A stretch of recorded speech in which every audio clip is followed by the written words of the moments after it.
All right, friends, last section of chapter 10. And so, talking about sustaining biodiversity here.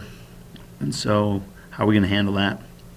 So first of all, we can talk about hotspots in biodiversity. These are places that there's a lot of biodiversity and they matter a lot in the global scheme of things. And so in red here, it's showing you where those global biodiversity hotspots are located.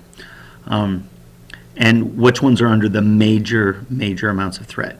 So down in Brazil, along the whole west coast of South America, in the United States, down in Florida, right at the tip in the Everglades down there, that's a bad mark.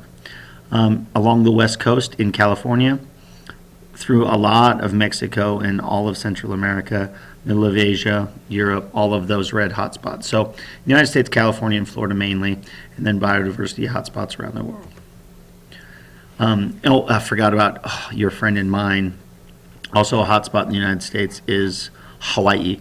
So this is a breakdown of some of the big ones in the United States. There's Hawaii, San Francisco along the California Bay Area, Southern Appalachians over here.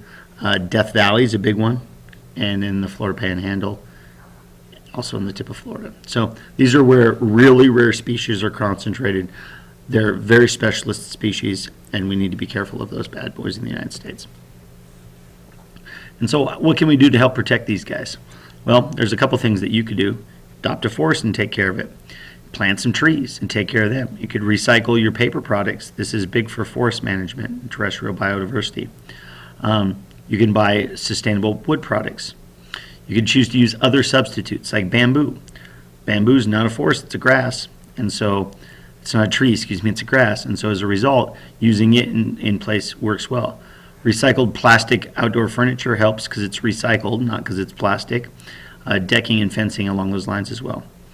You can also help to reduce or help to restore a degraded forest or grassland in the area by helping protect it and clean it up. And then you can landscape your yard using natural plants from the area and not invasive species that can create other problems.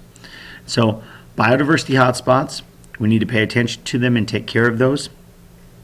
Here are the 6 main in the United States, and we need to take special care of those. Take care of them around the world, and then within our world, these are some of the major things that we can do to take care of